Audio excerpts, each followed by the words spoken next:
Welcome, ladies and gentlemen, to the Circle Mate Podcast. Top 5 of the week for week 23. This is what I will see.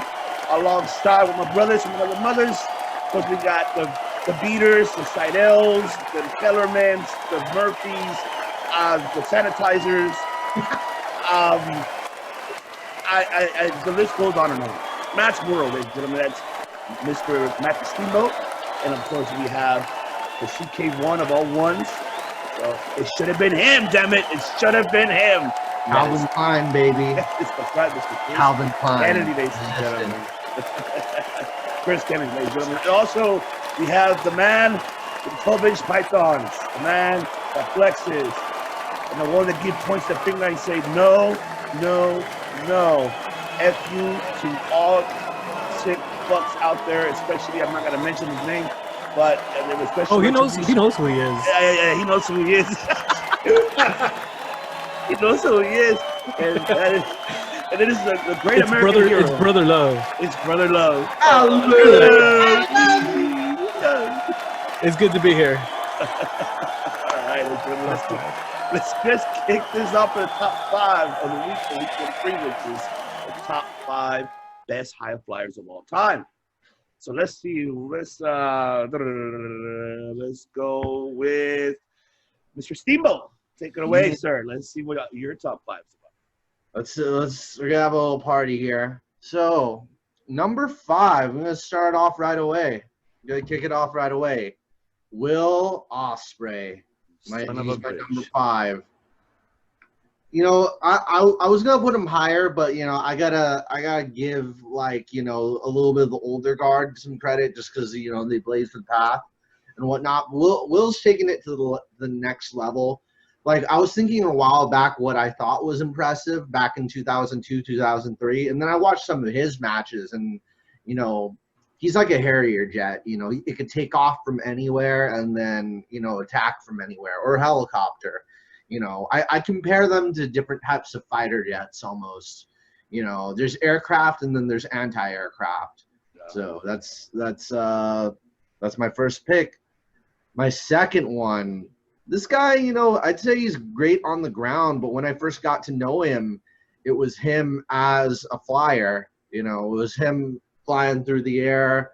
You know, but he's made a huge name for himself just being a champion and being a big time name. And I'd say like one of the biggest wrestlers of like from 03 until today. You know, AJ Styles is my number 4. Okay. AJ Styles, you know, and I mean, I've seen all of his great high flying moves, you know, and the phenomenal elbow, and you know, I've seen him do corkscrews and all that good stuff in like early TNA. So that was like when I knew AJ Styles as a flyer. Yeah, my first experience seeing AJ Styles was back in TNA when they had the 6-sided ring. Oh. And it was, I think, in the X division, and I think it was probably him, Kazarian, Daniels, and I don't know who else, maybe Joe. Yeah, Samoa Joe. Low key. It could be low key. Probably, yeah. And he did a shooting star press from, I'm pretty sure it was a springboard shooting star press to the outside, which he probably will never, ever do again.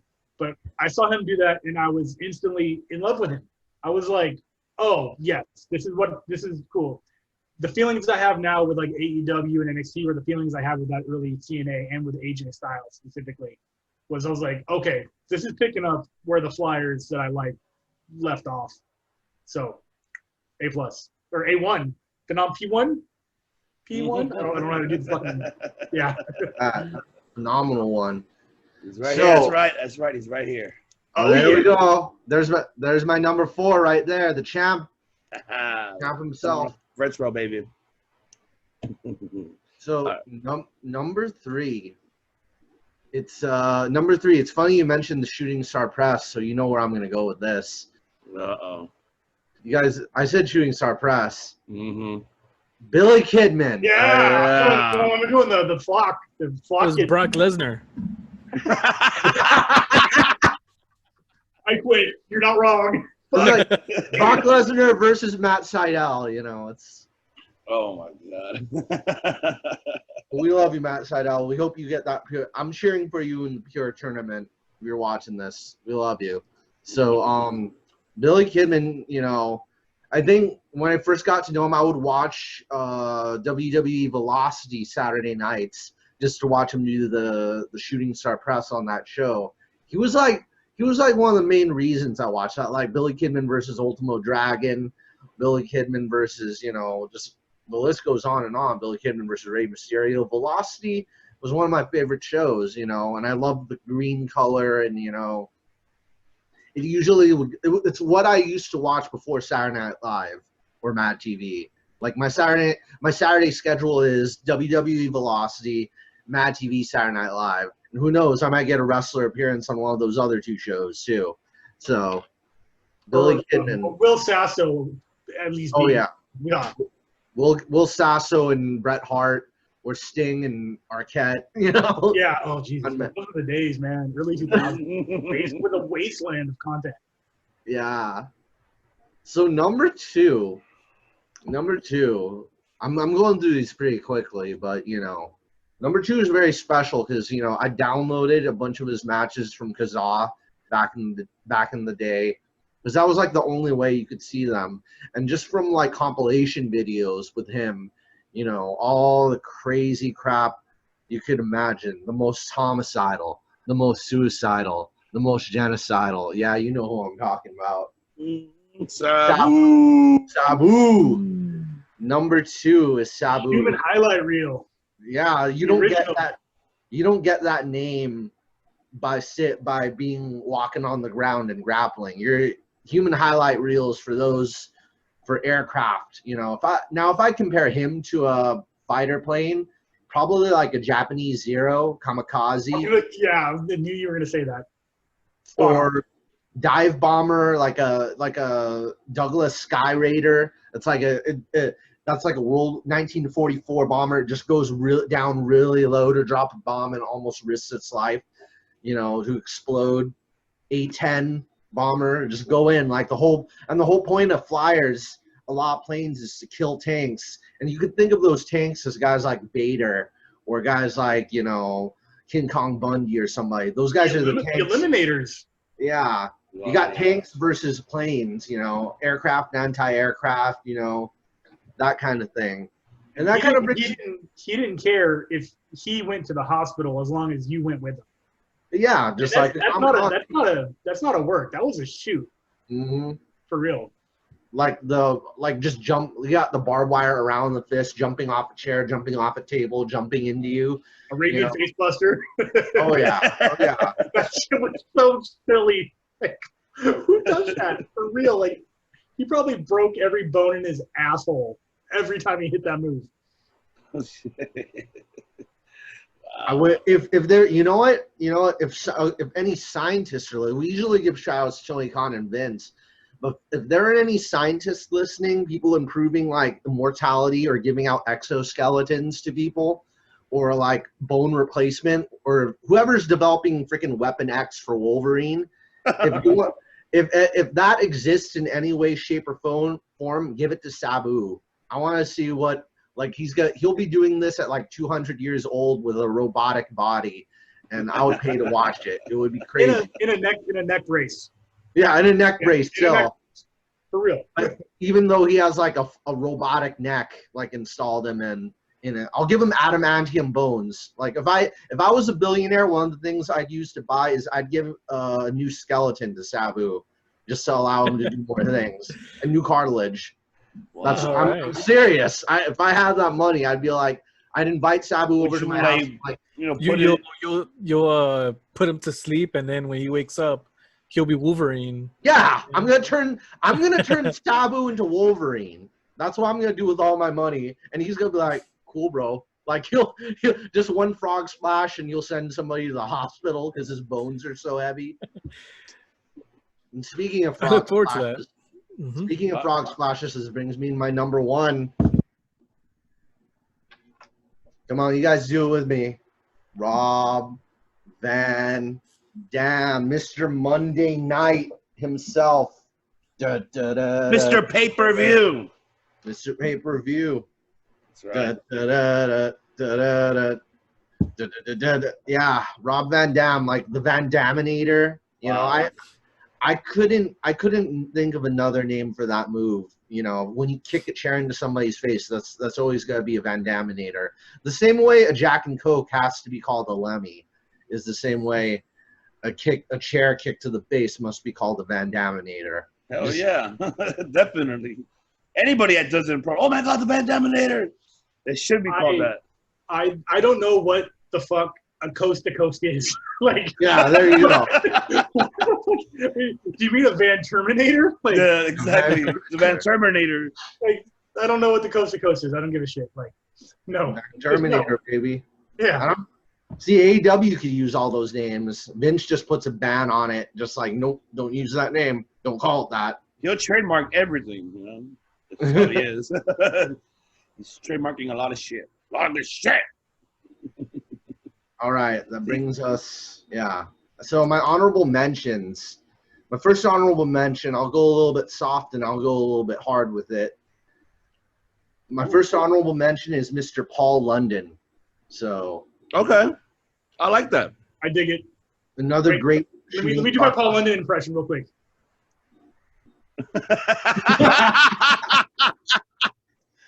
Oh my God. Smile that got you fired. All right. Enough of that. His TNA days, I think I discovered him back. Also, another X Division find for me. I would watch him in the X Division. And then I'm pretty sure I saw an AJ Styles Paul London match back in the day. Because I had a black box, once again. That was really how I found out about all my TNA people. It's like, arrest me for something from the early 2000s and the 90s that I can't even find anymore. Black boxes. Where are they now? They're in airplanes. I don't know. You got your last honorable mention. And my last honorable mention, Mm-hmm. Tetsuya Naito. I love. Wait. Go ahead. Explain. You saw that right now. Explain to me, please. The Stardust. I mean, I love that Stardust press. That's like one of the. It's like, how do you make the moonsault even better than it already is? How do you improve the moonsault? You turn it into the Stardust press. I love that. I love that move. It's like a Stardust press with like a triple flip. Like before he was using the Destino, that was that beautiful Stardust press. You know, it's a moonsault with all that other stuff rolled in, just prettier. That's it. He's not a high flyer. Early days, or I'm talking about younger. All right. Younger Tetsuya Naito was a flyer, especially like Lucha and all that he was involved with. Definitely, or like earlier, you know, Naito, not modern Naito. Modern Naito is a menace. Okay. You know. All right, Mr. Kellerman. All right, Mr. Max Kellerman. All right. I'm not trying to be like Stephen A right now, or I'm not trying to be. All right. Screw it. I'm starting this shit off. All right. Number 5, Hector Garza, Sr. Hector Garza, one of my favorite ones in AAA in his young career days. And then when he, jumped ship to Consejo Mundial to CMML, man, come on, the guy's freaking aerobatics was amazing for his size. And he was a big. Yep, there you go. That's the ring, CMLL ring. Got the CMLL ring right here. That's sick, dude. For his size, his physique, and still is able to move like that as a high flyer from his young career days to like close to end of his his career. Rest in peace. But the guy was fucking phenomenal in the ring. When they only gave him one shot in WWE, it was horrible. I mean, that was when they were working with AAA. That was back in, I believe, 96, 97, around that time. So it wasn't like the best, of course it didn't work out. Didn't work out at all, that shit. But Hector Garza definitely should be like one of the, in that list because, I mean, if YouTube is young, his young days and his moonsaults, his 450s, like the, what's that moon call that Charlotte does now that is like a twisting, I don't know, like the I have no idea what's it Oh, called. they just call that Corkscrew? corkscrew moonsault. Yeah, corkscrew moonsault. There you go. His corkscrew moonsault. Wow, man. Dangerous. Wow. I love him. So he's my number 5. My number 4. I'm gonna have to include him on this one. My number 4, and that'll be 1-2-3 Kid. 1-2-3 Kid. You know, he brought that. You know, in WWF. I can dig that for sure. You know, but like not obviously worldwide because obviously there was different, you know, talent that were already providing their own type of aerobatics in their own promotions. But I feel that Sean Waltman, what he did in WWF as the Kid or 1-2-3 Kid before he became X-Pac, he did come on. They used to call it moonsault a front flip. Like, wait a minute, that's not what it was meant. But I guess it was called like that originally. You know, I mean, but I have to give it to him because he was the only one, and for his age too, when he was like 18. He was so young. He was very young, and you know he was up there. Like he had a great match with Bret Hart. He had a great match with freaking Razor Ramon. Man, the Kid is fucking awesome, and he even had a great match with I can't believe I forgot his name. What was the name of the guy with the tattoos all over his body? He showed up. Hakushi. Hakushi. Yeah, I was going to say Haku. I'm like, Haku doesn't sound right, but yeah, Haku Hakushi. sounded right. Hakushi. Yeah, Hakushi. So, what did Prince Albert become? Tensai. Tensai. You mean him? Tensai. Same character. I just never understood. Like, why would you do that? Like, anyways, that's another topic. Worst gimmick list right there. That's right. All right, and then my number 3. My number 3 will have to be Hayabusa. Hayabusa from FM. He was the first person I saw to do the Phoenix Splash, and his was, oh my God, beautiful. And then his moonsaults were like so slow, but it was very effective. And you go YouTube back its FMW days. You know, before he ended his career, you know, that injury, he broke his neck, that ended his career. That was horrible, you know, but still, like, wow, Hayabusa did a lot, amazing shit at FMW, and it got me intrigued a lot of watching more Japanese, you know, professional wrestling at the time. He was the first one that actually caught my eye, and from there I started watching more of it. But Hayabusa definitely was, that was his finishing, the Phoenix Splash, and I loved it. He did it so fucking amazing. I don't even understand the physics behind that move. I don't know how Me neither. It's like how the hell like a twist of face 450 splash. I've been in the ring when Super Dragon did that move, so I'm like literally like feet away from it, and I just don't understand the physics. I'm like, I don't know. Where did you slow gravity down for that? Exactly, right. That's how I felt too. Like, how are you able to do that? It's in like so quick and in the air at the same time to switch off. You know, like that's hard. There's another move that doesn't make any sense. But I don't want to get into that. But yeah, that there is one move, but I forgot. The red arrow, I don't understand either. But the Phoenix was the first one that I was like, that's not real. Even though I just saw it with my own eyes. All right. And let's see here. My number 2 will be Ricochet. You know, Ricochet, man, I love Ricochet. I felt like from him being, you know, Great Puma and then Lucha Underground to going to New Japan and, you know, and wrestling, you know, different promotions before he went to WWE, before he went to NXT. The guy was fucking phenomenal. He was like the first person I ever see like do a fucking 630 splash. I'm like, damn. Imagine he would have landed it. I mean, I have a feeling he could do it. I think he can land. He can land that move. I think he'll knock himself out, but yeah. Yeah, I think he'll knock him. I think he can. And the guy's awesome, man. He's gonna be a future champ one day, but I'm hoping. Vinny, you need to step the fuck away and give this guy a chance. You're stop putting him with the Hurt Business every fucking week. You're killing me here, man. Switch it up. Jesus, man. But that's another topic. I don't want to get into that. But yes, Ricochet, and then my number 1, Amazing Red.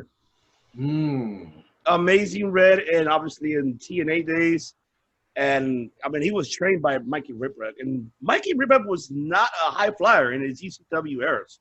He wasn't really. Yeah, not really. Like, he had a No. stutter from the top rope, and that was it. That was it.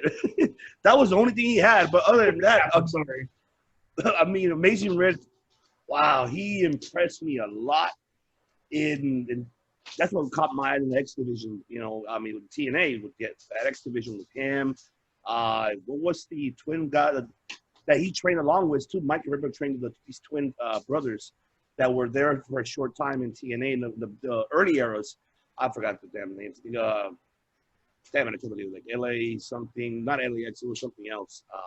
But yeah, it was amazing to see. And then my favorite match from him was obviously, which he's going to be one of my honorable mentions, will be Loki Cabal. Like, and, oh my God. Them two, they had a freaking, that's why he's like one of my honorable mentions. Loki, Jesus, man.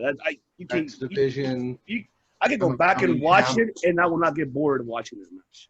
I would not get bored of seeing none of them at all. You know, at all. So I guess I already mentioned my one honorable mention. The other one I want to mention, I know this is going to be an oddball, but Ooh, now I'm curious. it's for me because even though he's a technical, but his early stages when he started showed a lot of acrobatics, and that would be Owen Hart. Believe it or not, it would be Owen Hart. I thought you were going in a different direction, but similar. I thought you were going to say Shawn Michaels, honestly. You probably would. You thought I was going to say Benoit, right? You thought I was going to say Benoit. I don't know who that Hellman. is. I don't know if that name will get us kicked from YouTube. No, it won't, because we already mentioned the name before. I'm totally kidding. Yeah, I mean Benoit too. I could put him in there because him like being Pegasus, Pegasus Kid, another great high. Come on, he's also Benoit. I could put him together with Owen. Benoit has just make it a tie. I'm cool with that. Tie between Benoit and Owen Hart. Benoit because he had the sickest suicide dive I ever seen in my life. Like, gee. And the way how he almost kills himself most of the time for that shit. Literally, no pun intended.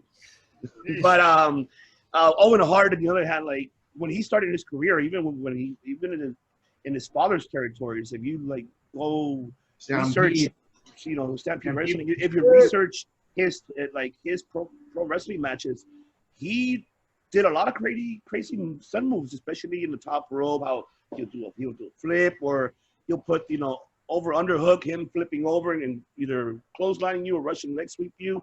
I mean, the guy Owen Hart too, he can move. Like, he had acrobatics, believe it or not, even though he's more of a technical wrestler, but both of these gentlemen did have like really amazing acrobatics, and especially Owen Hart, because I think he kind of brought that to WWF, alongside with 1-2-3 Kid at the time. It was amazing. I love it. So those are my top 5 honorable mentions. Mr. Hero, take it away.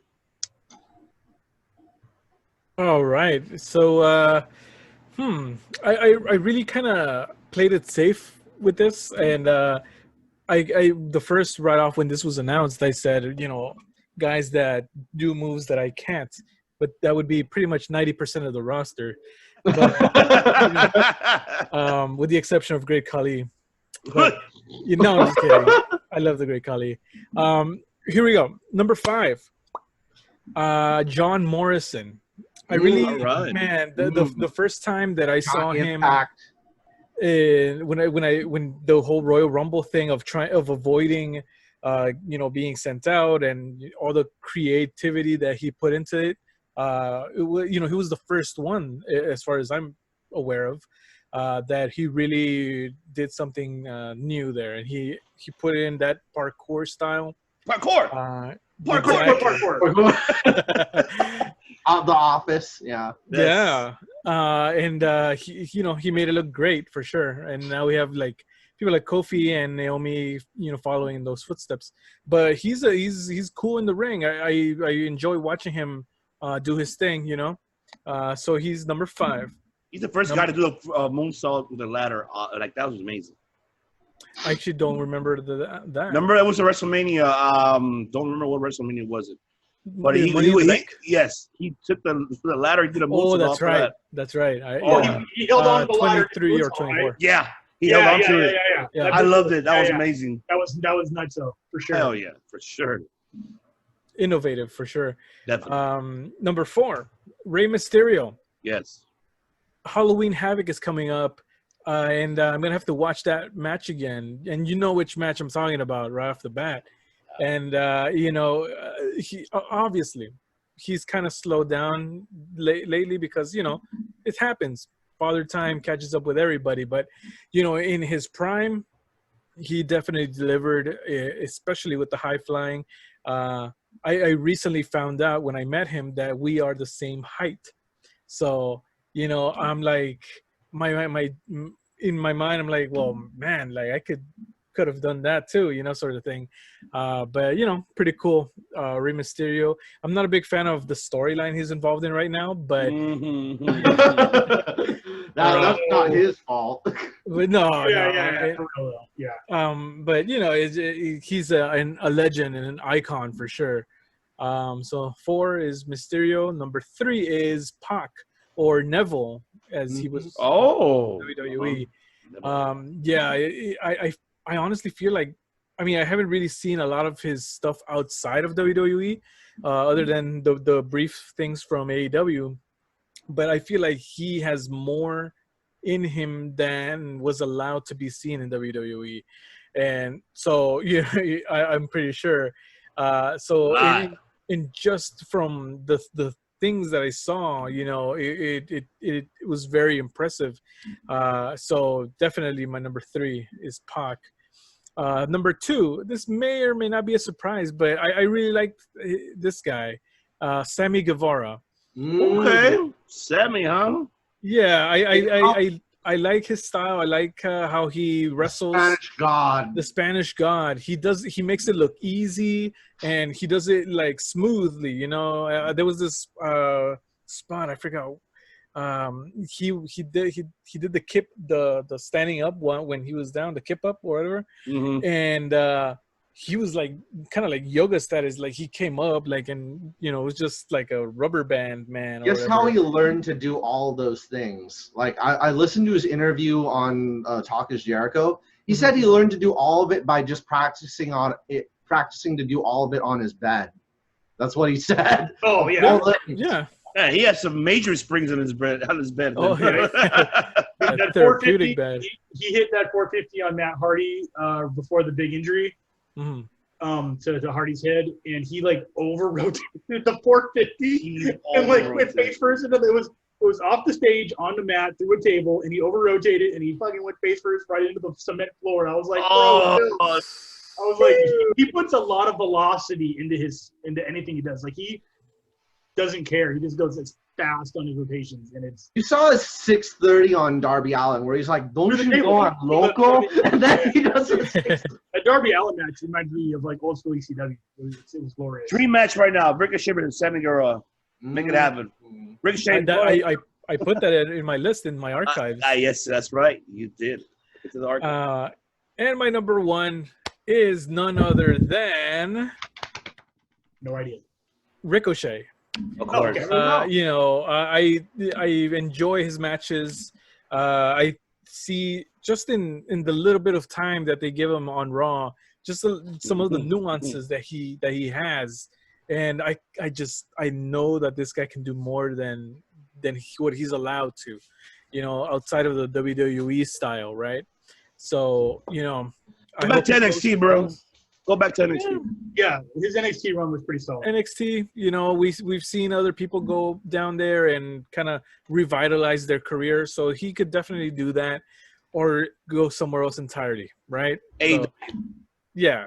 So there you go. Ricochet number 1. First honorable mention is Rob Van Dam. Of course.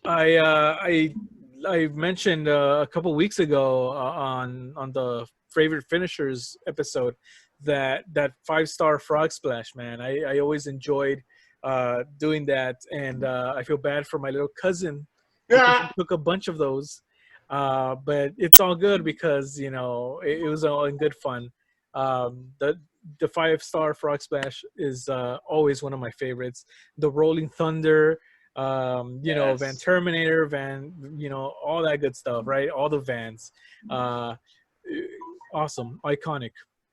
And my second honorable mention is Jeff Hardy. Yes. I this guy, unfortunately, he's had some issues and whatnot. I really do feel that he could have been a multiple time world champion, but honestly, it doesn't really take away from the legacy and from his future Hall of Fame status. He's definitely going in there. Mm-hmm. I would say even as a solo wrestler, not just with Hardy Boys, but also on his own. I feel he could definitely go in there. Yeah. So definitely Jeff Hardy. One of my favorite matches from him was when he beat Triple H for the Intercontinental Championship. I always go back to that match and I always rewatch it. And it was on a SmackDown of all things.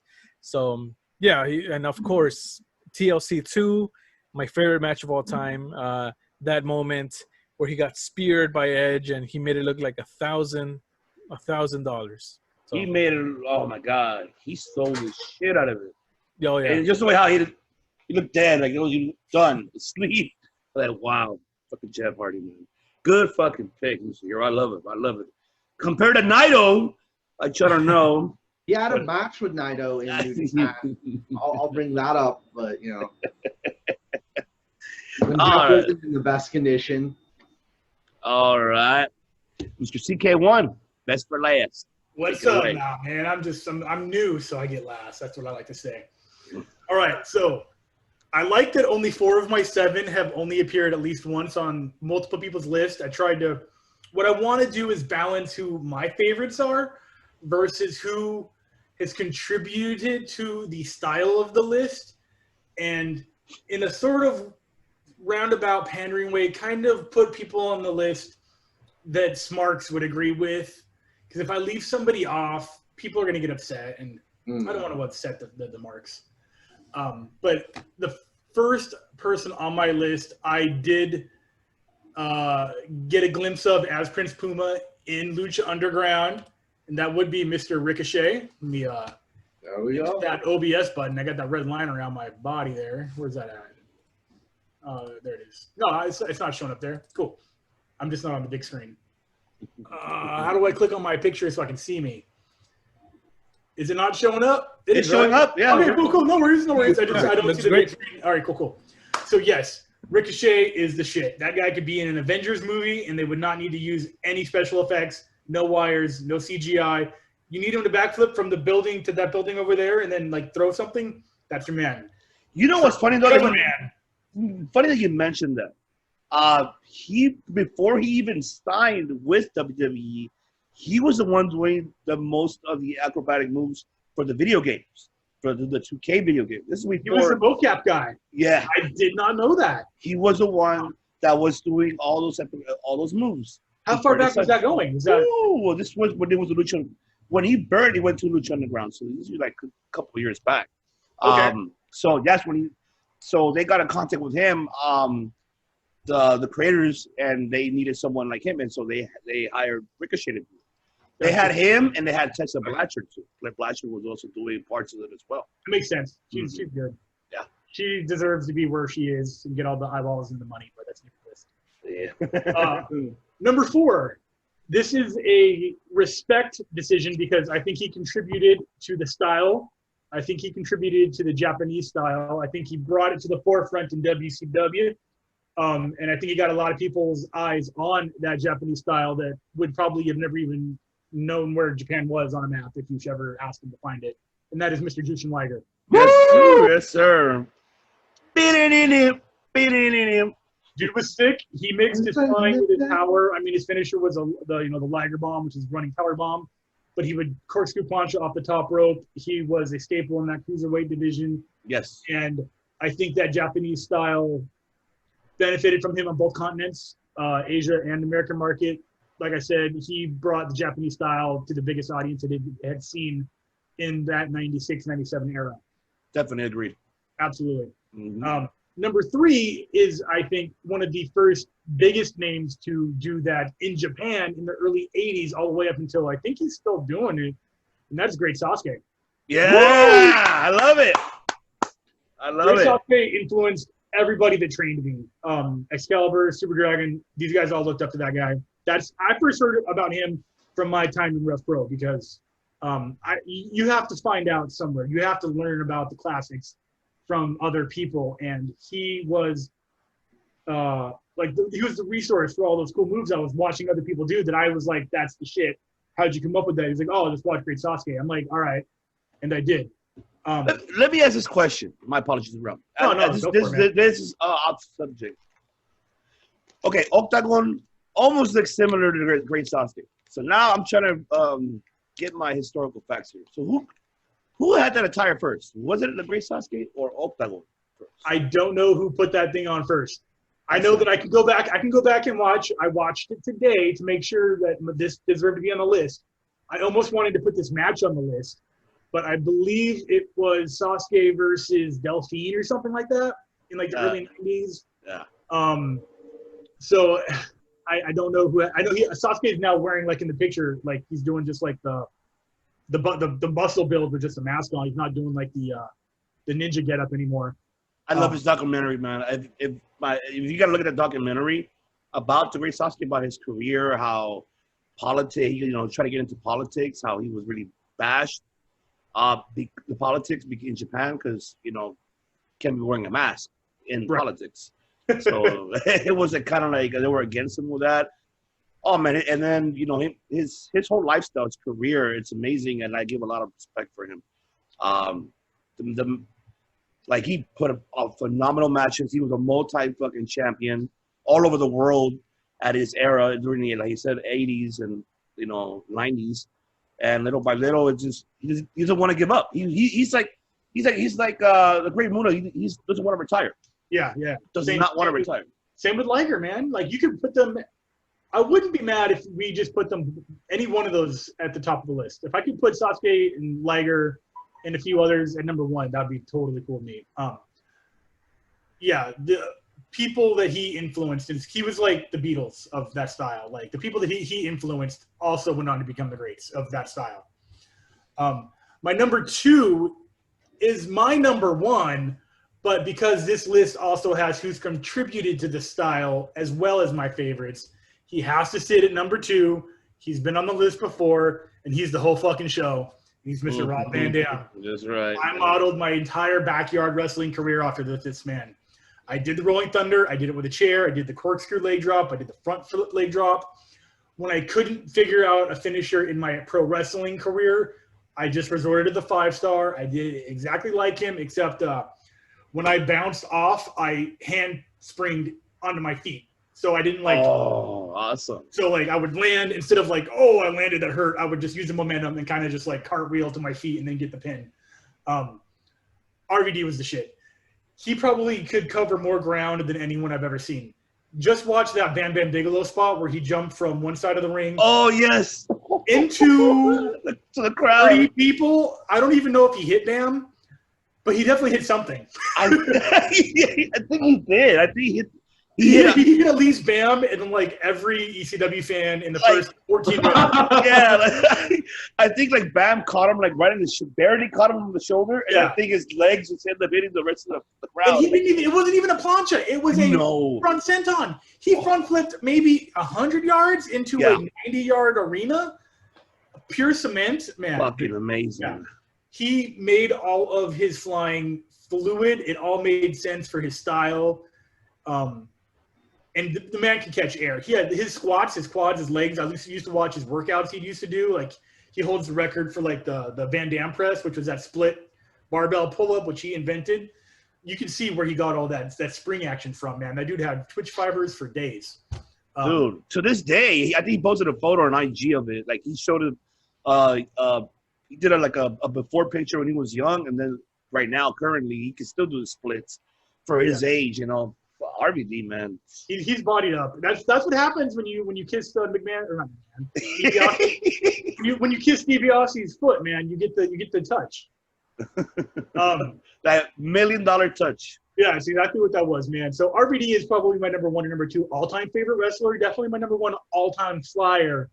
But because I think the person I have at number 1 contributed more globally to the style, I put him there. He's not my favorite wrestler by any stretch. He's great. I love him. He's entertaining. But he brought Lucha to the masses. Nobody would know Lucha without Rey Mysterio. That's true. Woo! He's not the first Lucha. He's not the last Lucha. He's not the best Lucha, but he is the biggest name in the business. He just brought the house down, man. He got the fans involved in it. He's been through multiple angles, multiple promotions, mask on, mask off. The first Lucha that Vince, I think, really got behind, and absolutely the first world champion Lucha. Absolutely, definitely. So yeah, he did more for he did more during his time for the style than anyone else. Yeah. You could argue like down in Mexico, obviously there's like No Mascaras and Raid Senior and blah blah blah. Yeah, absolutely, Tivoli. But globally, hands down, Rey Mysterio Jr. I agree. Cool, awesome. My honorable mentions would also make my top 5 if I didn't want to pay respects to people who contributed more to the list. And my first honorable mention, I believe, is going to be Mr. Jeff Hardy. There you go. He was the biggest name in flying and violence that WWE ever had.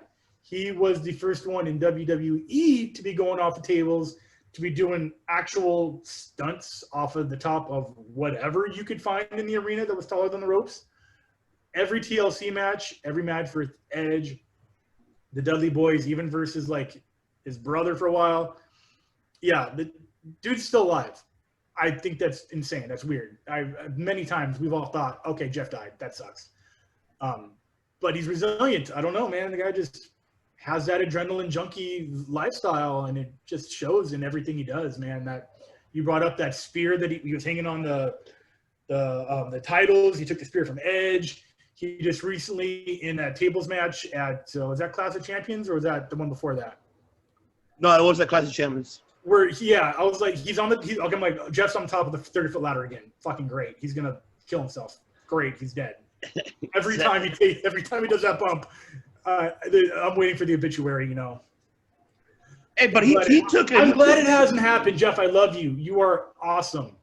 But Sammy took it. He took it. Like Sammy saying, if you just watch his reaction with Jeff as well, I'm like, I thought for a minute like Jeff broke his fucking tailbone again. Like I think he broke it again. Yeah, for sure. Like I don't know how that guy's not been injured with like major. He's not been sidelined for like major injuries. Like no, he hasn't. As often as you would think.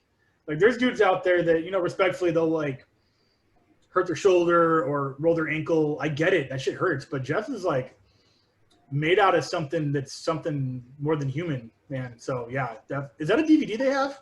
More Than Human? No, maybe it should be.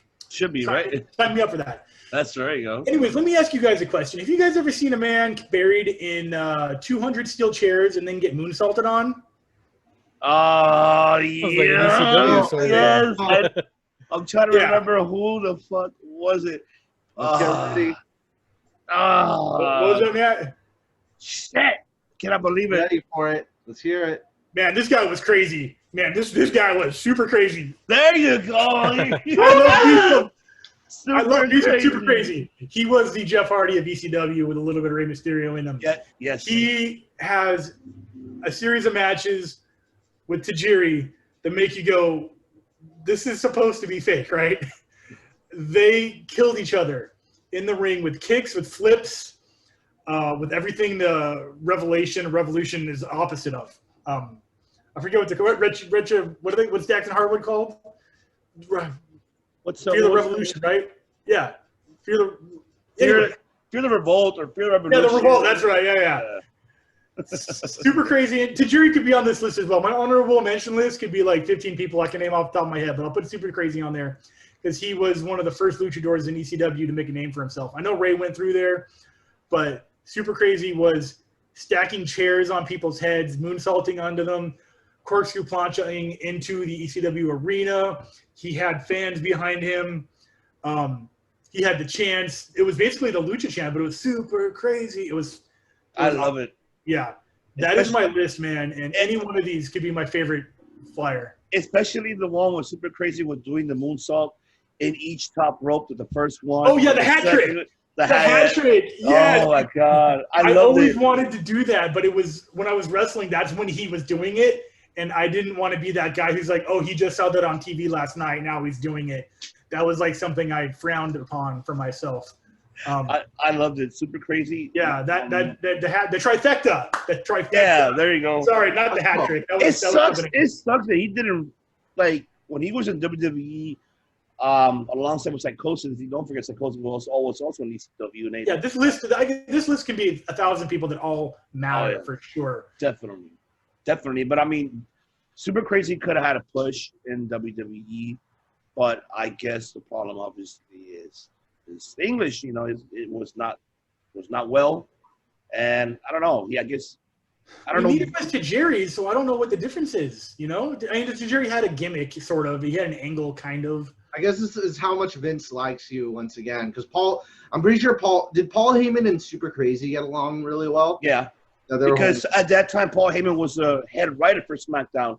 So he was the one that brought in Hoovy, Psychosis, alongside with Super Crazy when they created the Mexicals. So all that era was all Paul Heyman's creative idea. Because Brian Wirtz was doing Raw, and Heyman was doing SmackDown. And I'm going to lie, Paul Heyman did the most awesomest job of all time, made SmackDown number 1 and Raw number 2 at that time. I was more excited to see SmackDown than Raw, to be honest, because he brought up the best of, you know, Eddie, Chavo, Benoit, even like Super Crazy to that's like 5 more people that can make the list right there. Yeah, Eddie, you know, like Eddie Guerrero too is another one who could be another great high flyer as well. Like he brought all the roster that he had at that time, he made them fucking excel. Even with Edge, everybody thought Edge was not going to be, you know, come on. Him versus Eddie Guerrero in the ladder match, that was a fucking phenomenal fucking SmackDown match. You know, Booker T. Benoit, best out of 7, great fucking match too. You know, Mexicals, I mean, I liked it. You know, too bad Hoovy got in trouble. That's why he got canned. And so it was only Psychosis, and that's where it died out. When after Hoovy got fired, it died out after that. They didn't know what to do. So it's unfortunate. It is unfortunate. But yes, ladies and gentlemen, that is our top 5. I love everyone's pick. I love it, except for Naito, damn it. All right? Because no. One move. There's one move, bro. One move. He's got a lot of like Huracan Rana, running senton. It just goes on and on. He's a flyer. It's like more so, probably more so than I think your last 2. Because I think the last, like Chris was more grounded towards the end because he's got like the flying headbutt and, you know, and let me think. And then suicide. Yeah, he had that suicide dive, which is murder. Yeah, suicide dive. That was a fucking but he was Chris was more on the ground though, you know. Right, but don't forget, well, he was more of a technical than but I mean, especially technical flyer. You know, if you were to split hairs on him. Yeah, kind of like Owen. Owen was with like the Blue Blazer, the same as well. Yeah, same.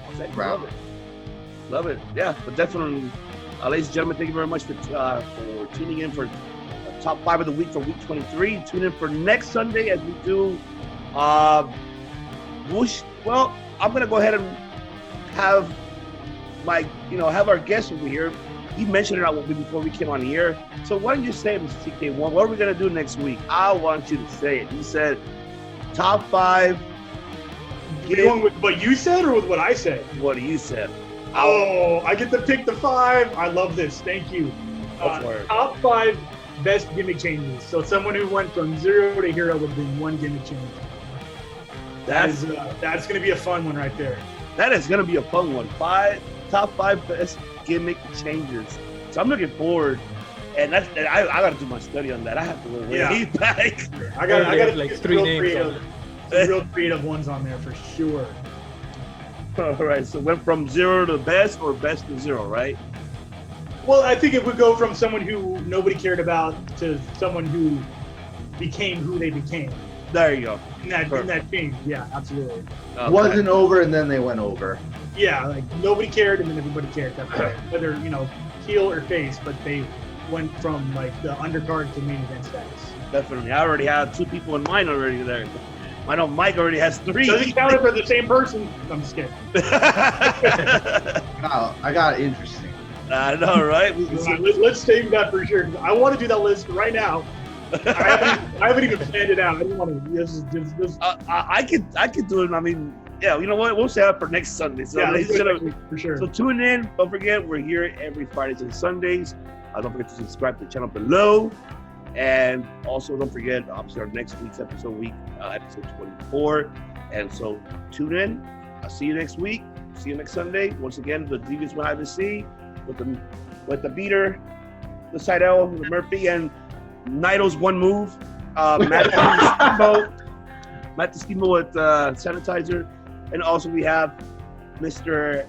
CK1, the one and only. That should have been me, damn it. Should have been me. And that's right. It should have been him. It should have been him all this time. He should have been on this list. He could have been the high flyer himself. I was good, man. I got some idea. Acai moonsault, top rope perk and rana, acid drop. Dude, that's some good shit. Hey, I had this thing where it was a acai moonsault, but it was into a leg drop because it was from the outside to the inside. So I would jump up from the outside to the top rope, spin, and then do one more. It was basically a top rope 180 leg drop. There, I said it. You can steal it. You can take it. That's right, you heard it here first, ladies and gentlemen. And of course, we have the man that takes his vitamins, drinks his beers, and sometimes his milk, the one with that flexes, the 12-inch pythons. He's to point at you, and let me tell you something, brother. As the great American hero, Mike Lopez runs wild on you. And that is right.